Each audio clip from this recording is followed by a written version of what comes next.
Welcome to Broadcast to Badass. We're Kimi and Pua, digital media nerds and jiu-jitsu-loving business coaches, joyously obsessed with creating freedom for heart-led entrepreneurs. We're here to help you go from frustrated to fierce, from hustle to flow, from broke-ass to badass. Find out more about us at bledigital.com, and wherever you're listening, be sure to click subscribe so you never miss an episode. Lauren Eliz Love is a life and business coach, the founder of the Badass Business Babe movement. She teaches online entrepreneurs how to make money online with vulnerability, authenticity, and a big heart. Lauren started her online business as a blogger in 2015. A former producer for CBS News, she decided to walk away from corporate life so she could pursue a job, money making by sharing her life stories. Since then, Lauren has life and business coached more than 10,000 online entrepreneurs, helping them to shift into more financial abundance and self-confidence. We are so excited to share Lauren with you guys. And just a heads up, we swear a little bit more than usual on this in this episode. So put the kids to bed for this one. Enjoy, guys. All right. Welcome, Lauren, to the podcast. How are you? I am so good. How are you, girls? So good. We are so excited to talk about badassery today. It's like connecting with a badass sister in the badass business space is like, it's everything to us. We're really excited.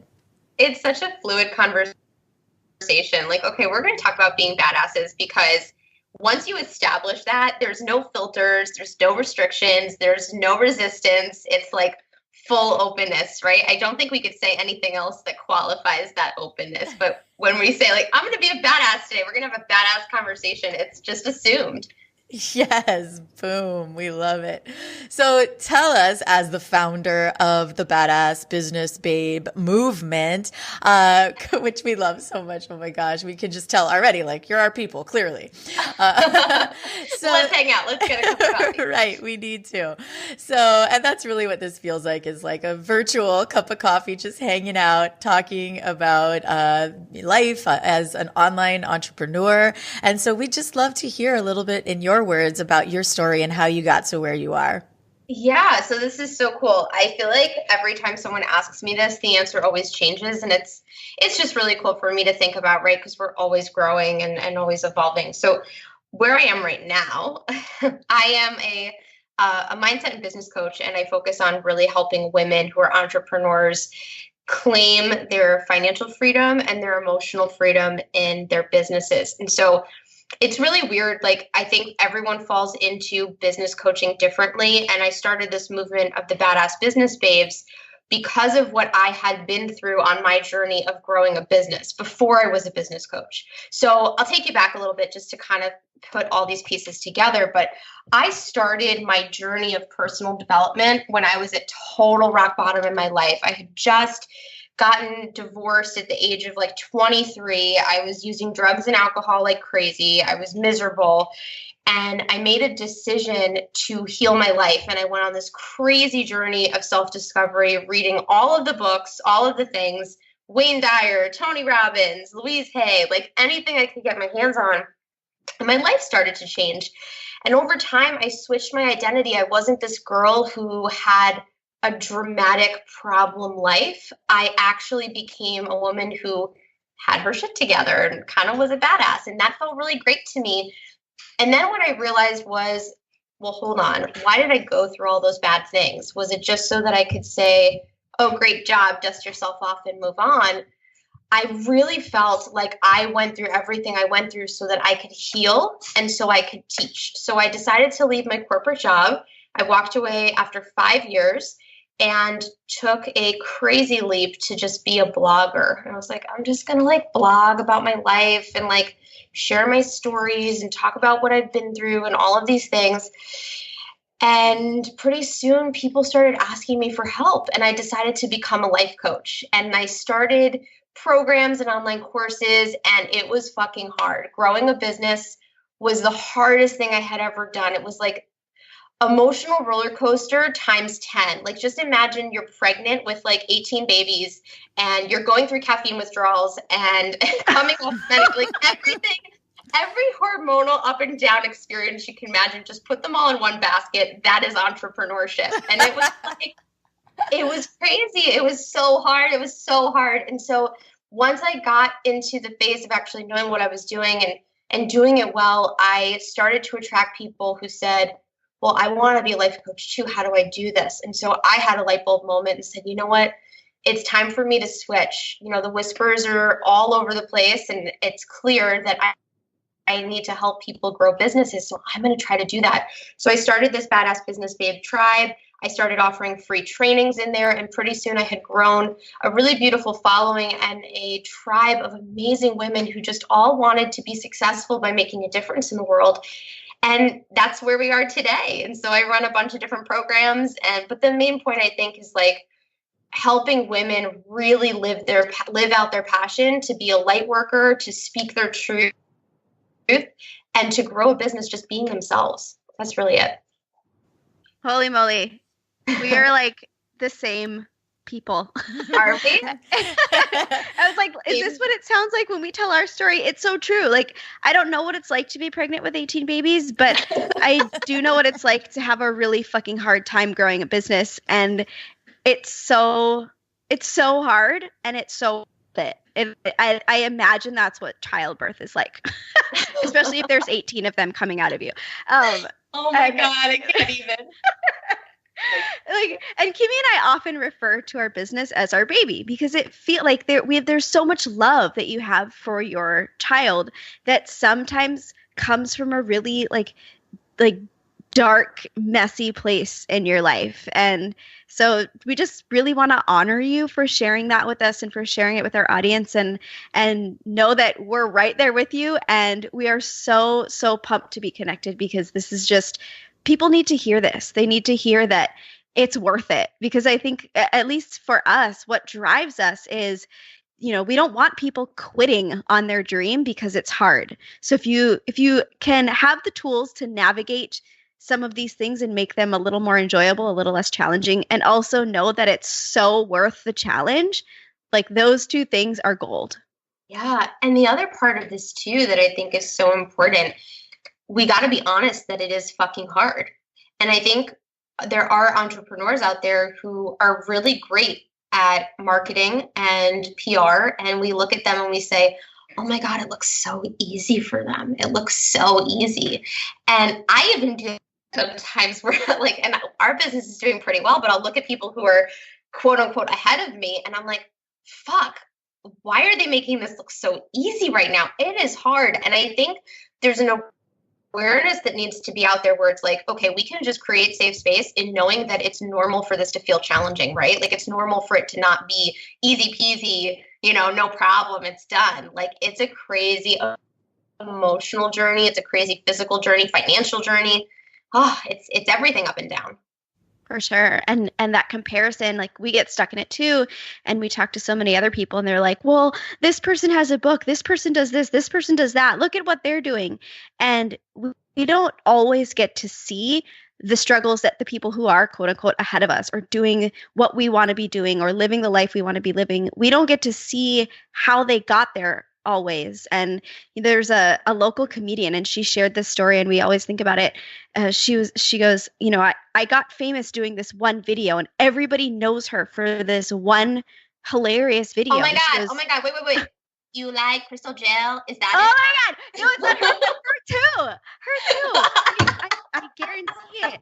And what we don't know are there are so many things and so many, you know, videos and skits and whatever else they did before that one. Yeah. Right? Oh my God, for sure. Yeah, we only see it's so narrow focused. We only see what we see right in front of us, and we don't, like, even if you look at people like Tony Robbins, for example. Tony Robbins had $1 million business and lost everything and went from really successful to doing dishes in his bathtub. Nobody talks about that, right? But he had that moment of total rock bottom after he had created a bunch of success. And we only really look at people where they are now and say, oh, I want to get there. That seems so far. I can't get there. Why is it so easy for them? But the reality is there's this whole entire life that comes before that success. And we got to be comfortable with that. We have to be able to say, okay, look, I want to get somewhere. I want the success at the end of the tunnel. I want to be there, but maybe I'm not there right now. But that does not determine whether or not I will get there. Do you know what I mean? Totally. Yeah. Wow. Oh, it's so discouraging. So what are some of the shifts that, and this I know because from knowing our journey, this is going to be probably a hard question to answer, but what are some of the things that you feel helped you to go from things being really fucking hard to things feeling a little easier? Like we always talk about what Joe Polish calls an elf business, like easy, lucrative, and fun, right? Like, so what are some of the things that help shift your business from really trying really difficult times to a little smoother? Oh, this is such a good question. So I think, first of all, I had to learn really early on that what worked for other people was not necessarily what I wanted to do for my business. I think that the unhappiness or the frustration or the overwhelm really stemmed from looking at certain people and trying to model them for the sole reason that they were successful. And everyone has a different plan. Everyone has a different vision. But for me, when I was in the beginning, I felt like I had to do everything the way I saw so-and-so do it. I mean, I could go back conversations my husband and I had where I would come into the bedroom and be like, Amanda Francis said this, or Amanda Francis is doing that. And I used her as this model for what I wanted to create. And let's full disclosure, I have never taken one of her courses. So I don't even know why it came to me that like she was going to be my model for what I do. But he said, he's like, just because she's successful is no reflection of whether or not this is how you should grow your business. There are more than one ways to skin a cat, right? This is like the expression. So I think first and foremost, I had to really do away with this obsession of doing things the way I saw everyone else doing it and asking myself that deep question of what feels aligned to me? What feels really good to me? And being able to really tap into my own inner voice rather than looking outside of myself to figure out what those next steps were. That was right off the bat. That was one of the biggest things I could do. But the other thing I think I would recommend, just to shift into that space of joy and happiness in creating a business, you have to infuse play and fun and variety into what you're doing. If you show up every single day and you're like, okay, I got to go through my checklist. I got to answer emails. I got to respond to messages. I got to do a Facebook Live. I got to tag an Instagram photo. If you have this very masculine, I don't know if it's lack of creativity, but this very structured day, and you're a creative human being, that's not going to fill you up. That's just going to feel like more work, and it's going to feel like you're back in a corporate environment. So while I do think structure is important, I also think that if you're in a business where you're really creative and you're, let me pause here. Not everybody is the creative source in their business. There are very much women out there who are just want to be the business owner, or they just want to be the business manager, and they have that strategic outlook. But for me, I'm a creative individual, so I need space to create just for fun, like with no attachments, and being used to that and saying, I'm going to create today just to play, and I'm going to write a blog post just for fun, or I'm going to do a Facebook Live about something totally different than what I usually talk about because I just feel like talking about it. That changes everything. And I found that actually made me more lucrative in my business, because if I didn't feel good and I was showing up every day with obligation and expectation rather than appreciation and expression of creativity, I wasn't feeling good. Not at all. So just understanding that, like, whatever lights you up, you need that play, that joy. Love that. Yeah. Yeah. And I'm sure for you guys too, you probably do this also, right? Funny because normally when we do podcast episodes, it's like the universe speaking through our guest, and the universe is saying, get your shit together, girls, listen to this girl. Am I the messenger today? Yes, you so are. We recently kind of rebranded a little bit, and it's been a lot, going through that kind of trend, and we just want to make sure that all of our ducks are in a row, and it's just been like a lot. It's been really fun, really exciting, really expensive. But this was exactly what we needed to hear, I think. Yes. So thank you. As our own bosses, we can be like the worst, right? I think that's the thing. It's like we have to remember what kind of boss are we being to ourselves right now. So yeah. Well, the other thing too, like when I don't know if you guys had corporate background before you went into entrepreneurship, but in corporate, decisions take forever, right? But I find sometimes as an entrepreneur, decisions also take forever. Like rebranding, oh my gosh, when I made the decision to go from life coaching into business coaching, I knew what I had to do. Like I just knew it was time to rebrand. I knew it in my heart. I could feel it, but I ignored that voice for like months. I'm like, no, it's fine. It's fine. Everything's fine. And then it's like a slap in the face where it's like, dude, fucking wake up and like listen, just listen. So I totally relate to the growing pains of rebranding. Oh my God. Oh my God. Totally. Yeah. The same thing happened to us. They were like, this is you've had this brand for a long time. Is it working? Sort of. Can you do something about it? I guess so. It was that like, I think it's time, but yeah, something nudged us and we finally listened. So, for sure. What was I going to ask you? Oh, I know. Love it. So we also, in the spirit of rebranding and refocusing and growth and evolution for ourselves and for our clients, we've been talking with a lot of people lately about outsourcing and leveraging, VAs and, that sort of thing. And we love the whole working smarter, not harder movement. And we are wondering if you have any badass outsourcing tips that have taken your business to the next level. Okay, so I'm going to be fully transparent with you because this is a badass podcast, right? So I don't have to filter myself. So I'll be real deal.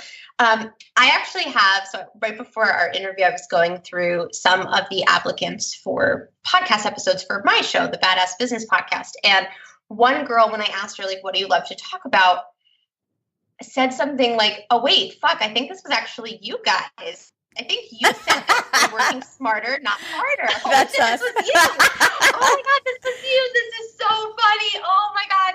So right before I jumped on this episode, I looked at your paperwork for the episode we're going to record, and I was like, shit, this is fucking good. I need this on my show because I need the answer to this question. Right? How perfect. The universe speaking to you, the universe was speaking to me. Yeah, I'm in a position right now where I'll just share with you guys. So I am really good at filling my one-on-one slots. I am really comfortable with one-on-one coaching. I love it. It lights me up, but I can only do so much of it. And so when it came to expanding, and I think this was around the time I was going from 10K months to 20, I made the decision to do some group programs. And I think this is really a clear indicator of that expression, work smarter, not harder, because one of the first things you want to do is you want to stop exchanging your time for money. That is right off the bat, the first thing you have to pay attention to when you're trying to expand your business. Because if you're exhausted in making $2,000 a month, imagine how you'll feel when you're making 10 or 20 or 40. So it's really important that you have revenue streams in your business that aren't just the time for money exchange. So group programs for me was a great way to do this. I started to design group programs for coaches that wanted to be coaches. I started to design a coaching program for money mindset and people who are struggling with money mindset.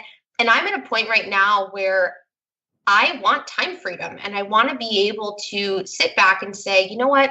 I got 3 hours this morning. I'm going to go for a walk in the park. And I'm not quite there yet because as a creative being, like we talked about with the baby, your business is your baby. Sometimes it's hard to give up that control. And so in terms of delegating and handing things off, that was a huge problem for me. I was afraid to give things to my team. I actually hired a team and my husband was like, what the fuck are you hiring them for? You're not giving them any work, because I didn't want to give up my control. And now they're amazing. And I've learned how to surrender that. They do incredible work. I'm so blessed for the staff I have on my team. But I think the work smarter, not harder is about having a business plan that makes sense and is expansive. A business plan where it's just you showing up and getting paid to show up is not a lucrative model. It will cap you, you'll reach a ceiling, and you'll get overworked, tired, and burnt out really fast. So having the right business model and being able to let go of that baby and say, I'm going to delegate and give certain responsibilities to people that I maybe am not so good at. I'm really bad at scheduling, so I have an amazing girl who runs that.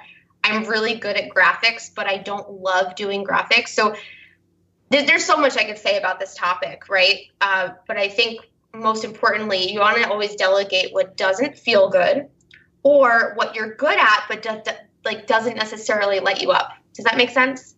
Totally. Yep. Yeah. I think we kind of go through the same thing where there are things that we're good at, and sometimes we actually really enjoy them, but they are not what we know inside that we should be spending our time on. But it's like, again, as you said, it's about releasing the control and like knowing that if it's done even to like 80% of your idea of perfection, it's so okay. Mm-hmm.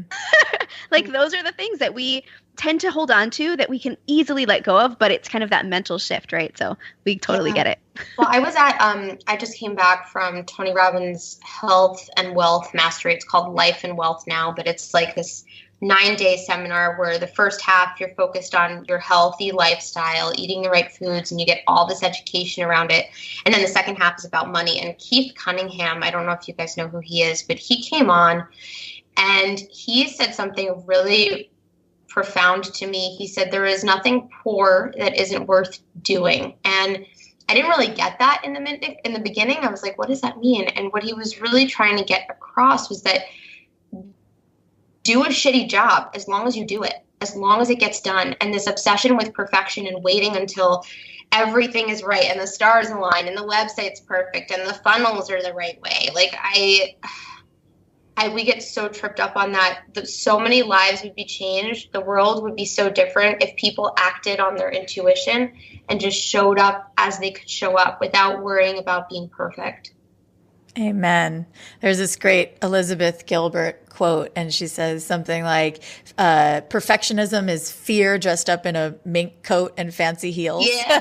It's like, I think about that all the time. It's just this sneaky little way that fear can, make us feel like, oh, I'm really doing stuff for my business right now because I have to tweak this thing and get this thing exactly right. And it's like we Pua and I, we've been coaching in this, business and productivity coaching space for a while. And so we have that inner knowing of like, okay, I can tell right now that I am letting perfect be the enemy of good because of some type of fear of not, wanting to do the bigger work that we know is calling to us. So that's huge. Yeah. So speaking of being in this online space, I think there's so many unique things that come with being an online entrepreneur. And one is, just the pure demand that it can take either on ourselves or our team to just be online all the time, right? So yeah. We'd be curious to hear, and I think also it's self-serving for us because we're always looking for tips in this area. But how to find ways that we can spend as much time offline or away from our computers. Like, what does your daily life look like? What kind of tech boundaries do you put in as an online entrepreneur? Because I know for us, we have to have boundaries set up because the blurriest thing for us is knowing when to step away from our laptops. So we'd love to hear any guidance that you have in that area. Yeah, so the answer to this question, obviously, I think is so super important, and it's changed over time for me. So right now, I'll share, as I'm sitting at my desk, I have a framed picture on the right-hand side that says Rules of the Office, and I wrote it in pretty colorful permanent markers, and I'm not an artist, so it looks pretty stupid, but it speaks to me, and I have really specific rules of my office space. I think working from home is so challenging because there is no physical boundary, and we get lost in what ends up happening is you try to work in one space, but you end up working all over your house. So that energy of work, even if it's your Instagram or your Facebook, that's still work. That energy is like all over your house. It's in the kitchen, it's in the living room, it's in the bedroom. And then when you're in those spaces, rather than knowing that that's a safe space for you to relax and not be the online version of yourself, you still feel like you're running, like you're going and going. And it can create so many physical symptoms in our body, like adrenal fatigue, exhaustion, depression, anxiety. All of those things can happen if we're going all the time and we're not taking time to refill our tank, so to speak.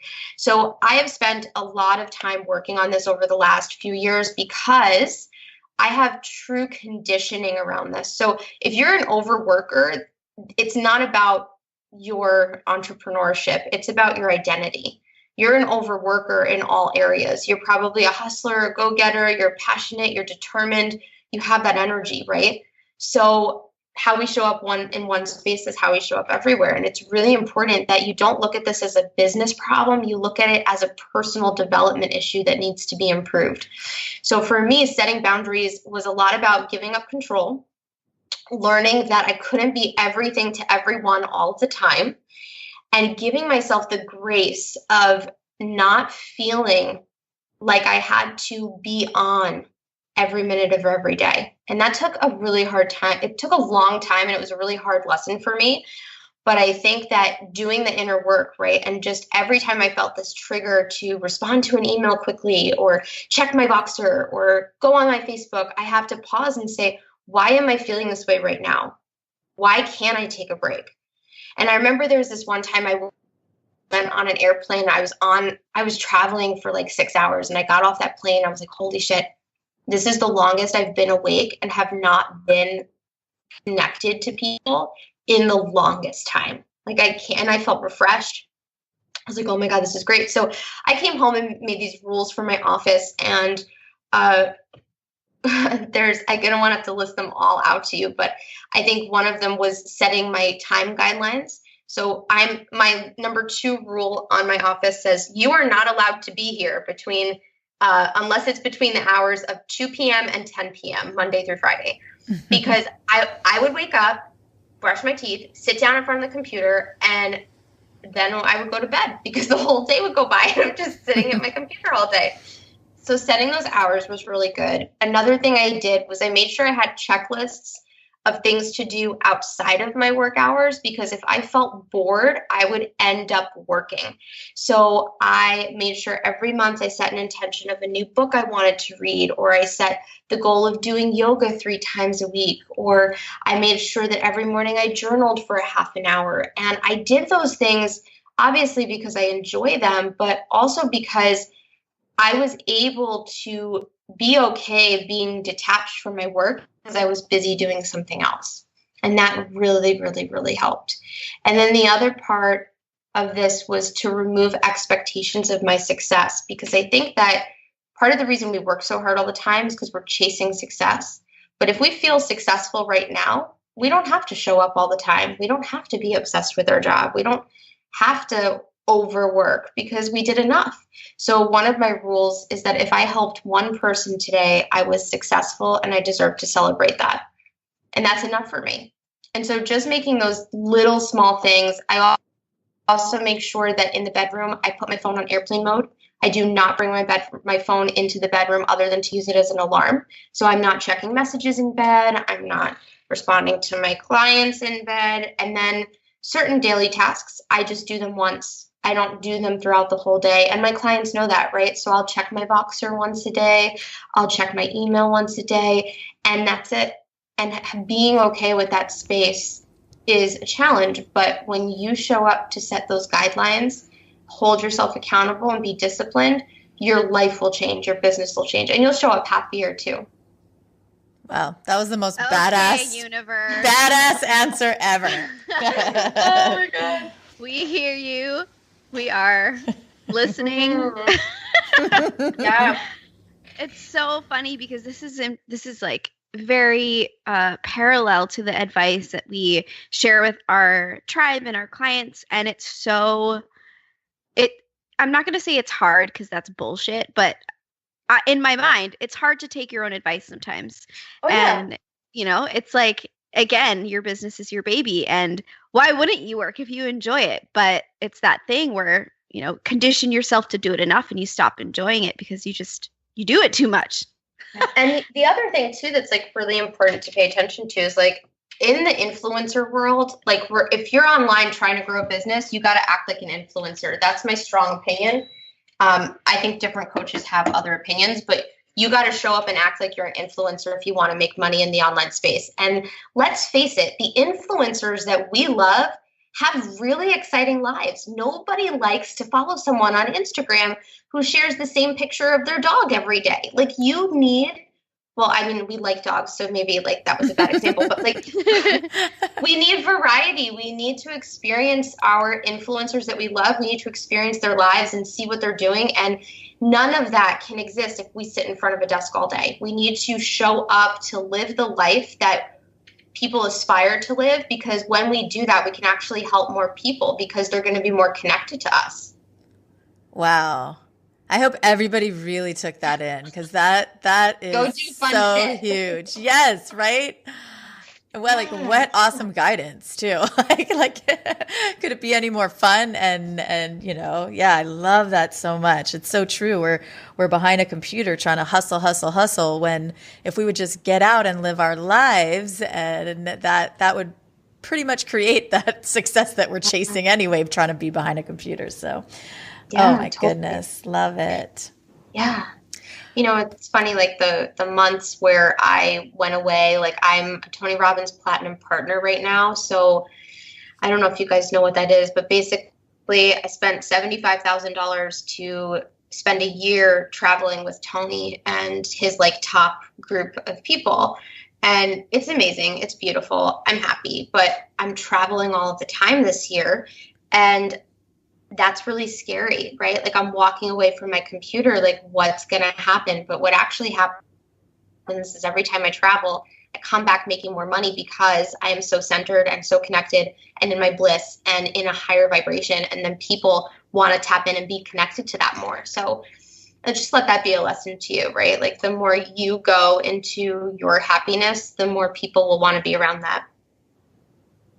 Yes, it's funny. We just had a coaching call with a bunch of our clients that are in our program currently, and we were talking about the same thing. And I had shared with them that some of the biggest leaps and like quantum shifts in our business, especially financially, have occurred when Pua and I were doing something totally unrelated to our business, like whether it be that, right? Yes. Whether it be like Pua being totally off the grid in Africa, or doing her hula competition, Mary Monarch, on another island, where like it's like those were the times. So cool. Those were the times that like we stepped away from the business in some capacity, and we came back to like, because it's exactly like it's us living our joy, living our best life, and that vibration, that stepping away, that like, it's the alternative is what? It's like we plant these seeds and then we're staring at the seeds being like, grow. I know. It's so crazy. Like that is the opposite of badass, is to stare at a seed that you just planted and scream at it. Right.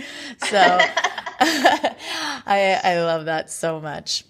Yeah, it's awesome. It's so cool. Like when you show up with love and joy and you just learn how to surrender the fear of money or the fear of success or not being successful, things start to really change. And that's the beauty of it. Plants that you sing to or talk to grow faster, actually, than little seeds you plant that you scream at all the time. So. Oh, wow. Well, tell us more about your community and where people can connect with you and share a little bit about the programs that you offer and how you support badass business babes. Yeah. So for me, I think the biggest thing that I realized after I started to gain traction in my business, that the early days were so lonely. The early days, I felt like I was sitting behind my computer by myself and spending the whole day at home and not having anybody to talk to or bounce ideas off of, and I was broke. So the idea of having a coach just felt impossible to me. So when I started to make this shift and created the Badass Business Babe brand, it was so important to me that I created a community, because in the times where I needed it the most, I didn't have that. And I'm not talking a community where we all sit and sing Kumbaya or sit and promote ourselves to each other. I'm talking about a community where when someone has a question about how to handle SEO, or when someone can't figure out how to create a sales page, or when someone has a discovery call for the first time and they don't know how to handle it, they can come and get support from the girls in the community. And that's what the Badass Business Babe Tribe has become. So that's on Facebook, and you can just search Badass Business Babes. It's a free group. It is beautiful and small and intimate. There's about 4,000 women in there. And I love it because it's exactly what I needed and didn't have when I started my business. The other thing, too, that I realized I really needed when I started, and this is important, if you're an entrepreneur out there listening to this, always create solutions to problems that you know exist. You want to be wealthy, you want to create abundance, always create solutions for things that you needed and didn't have. And one of the things I really needed was a shit ton of money mindset work. Oh my God, I had the biggest fears around money. Like, I remember when I was trying to grow my business and I was so broke and I had to buy tampons, and my husband and I, we were just dating at the time. We went into Target and I was so petrified to ask him to buy the tampons for me because I didn't want to rely on a man. I didn't want to ask for money help. I didn't want him to spend money because I had money issues, not because he had anything wrong. And I remember trying to charge the tampons to this already very maxed out credit card, hoping that it went through so that I didn't have to ask him for help. And I think money mindset is the biggest thing that stands in our way, because if we show up in our businesses with the idea or the limiting beliefs that money is scarce, you have to work hard to make money, or what's the other one that's really powerful? Money comes and money goes, right? Like, I can't hold on to it. If you have these old stories, no matter how good you are at what you do, you won't attract clients. And even when you do, you'll self-sabotage and you'll never create abundance or wealth in your life. So I ended up designing this program that's like the heart and soul of all of my money mindset and everything that I needed strategically to grow a six-figure business. So the program is called Six Figure Biz Babe. And I love it because it's both, right? Like, I think there are a lot of people out there who say, I just want to sit and like do kumbaya and do ayahuasca and suddenly I'll be able to make a lot of money and everything will be great. And then there's these other people who are obsessed with strategy and they think that's the only solution. But really the reality is, to grow a successful business, you need both of those things. So Six Figure Biz Babe was a combination of both. And it was just my heart and soul around everything I learned. And I've been truly blessed to work with like the most incredible women who are so passionate. I mean, you guys know it lights you up, right? Like, to work with women who are just so ready to grow and expand. It's beautiful. Wow. So epic. And thank you so much for sharing that with us. I think our tribe is just going to eat you up. In a good way.